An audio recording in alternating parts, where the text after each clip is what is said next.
स्वागत। सुधागड एज्युकेशन सोसायटीचे केआ बांठिया माध्यमिक विद्यालय व एन पालीवाला ज्युनियर कॉलेज नवीन पनवेल सादर करीत आहे शैक्षणिक video. Hello friends, I am Ashvi Patil. I am working in KA Banthia Madhyamik Vidyalay, New Panvel as an assistant teacher. Students, today we are going to learn a beautiful poem, The Little River. This poem is written by Rabindranath Tagore. In this poem, the poet describes two different pictures of the river in summer and rainy season. The poem describes the scene on the river banks in a small village. Let's read the poem and see the main words.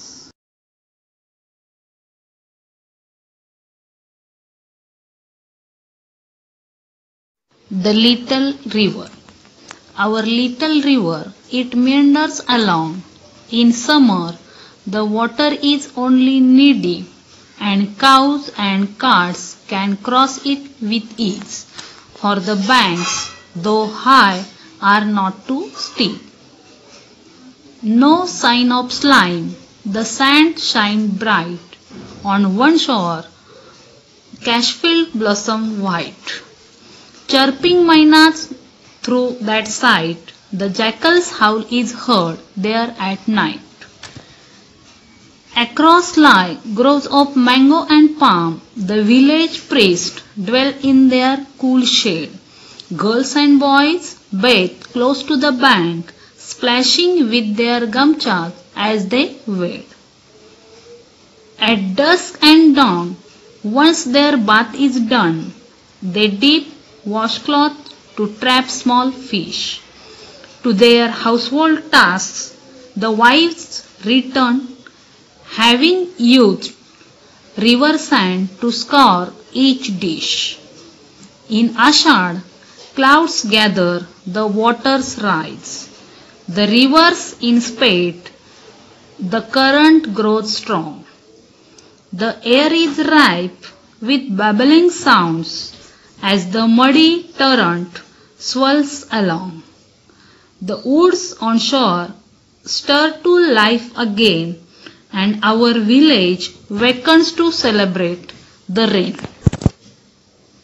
The poem has 5 stanzas. Each stanza has 4 lines, but the last stanza has 6 lines. First stanza. Our little river, it meanders along. In summer, the water is only knee-deep, and cows and carts can cross it with ease, for the banks, though high, are not too steep. Meanders. Meanders means flow with twists and turns. वळणे घेत वाहणे. Here, the poet describes the little river that flows with twists and turns in summer season. The water in the river is not so deep. It's only knee-deep. Therefore, cows and carts can cross the river very easily. They can move and walk in shallow water. The banks of the river are very high, but not too steep. कवी असे वर्णन करतात, आपली जी ही छोटीशी नदी आहे ती असंख्य वळणे घेत वाहते आणि उन्हाळ्यात नदीपात्रामध्ये पाणी गुडघ्या इतकेच खोल असते. गायी आणि बैलगाड्या सहजपणे नदी पार करू शकतात किंवा सहजपणे नदी ओलांडून जाऊ शकतात, कारण नदीचा किनारा उंच असला तरी उभा कडा नाही. अशा या नदीचे किनारे उतरते आहेत, ते फारसे उंच नसतात. No sign of slime, the sands shine bright. On one shore, cashfields blossom white.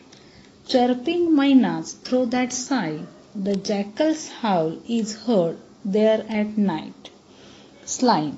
Slime means thick slippery substance, म्हणजे चिकट पदार्थ किंवा चिखल. Cash. means tall grass with white feathery flowers. पांढरी फुले असणारे उंचसे गवत. The poet says, in summer season the river has very little water. Water looks very clear. There is only sand on the bank of the river that shines brightly. On the other side of the river there are cash fields.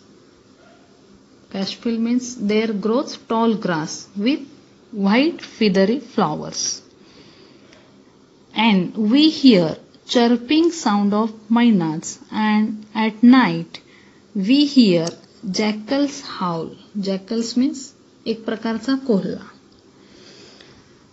इथे कवी म्हणतात, उन्हाळ्यामध्ये नदीपात्रात फार कमी पाणी असते. चिखलाचे कसलेही चिन्ह नसते. किनाऱ्यावर चिखल होण्याची शक्यता नसते. नदी किनारे स्वच्छ असतात आणि वाळू चमकत असते.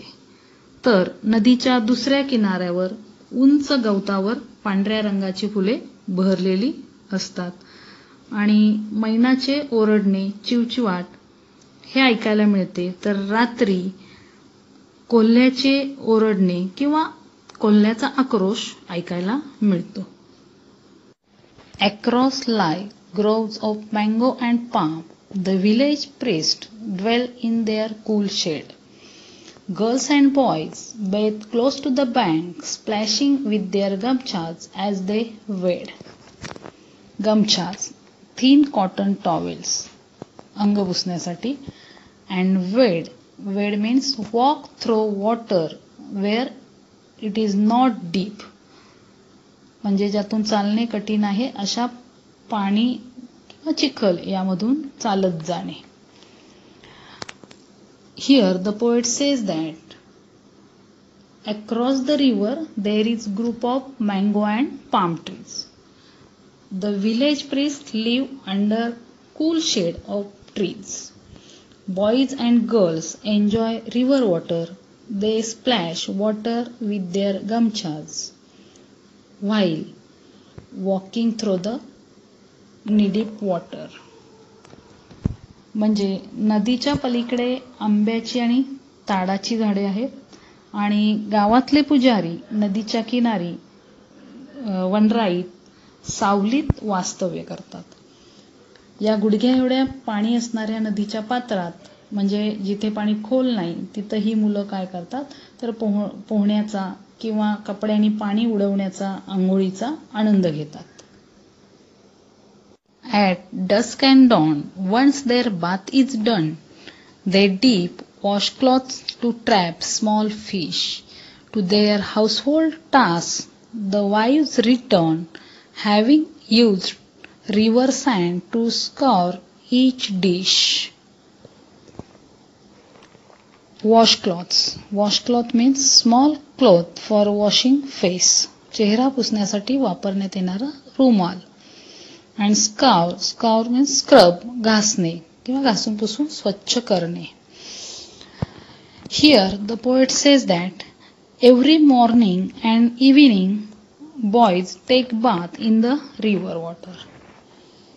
And after bath they dip their washcloths to trap the small fish.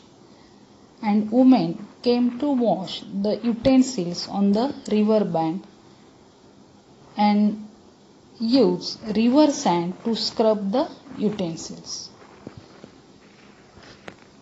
म्हणजे सायंकाळी व सकाळी दोन्ही वेळा ही मुले अंघोळ करतात आणि त्यानंतर जाळीदार कपड्यांच्या मदतीने मासे पकडतात. आणि स्त्रिया घरगुती कामे आटोपल्यानंतर संध्याकाळच्या वेळी नदीच्या काठाला येऊन वाळूच्या मदतीने भांडी घासतात. In Ashad, clouds gather, the waters rise. The rivers in spate, the current grows strong. In spate means a sudden flood in the river, अचानक आलेला पूर. The air is rife with babbling sounds. Ripe means full of, पूर्ण भरलेले. And babbling means talking rapidly, मंजूळ ध्वनी किंवा खळबळ असा आवाज.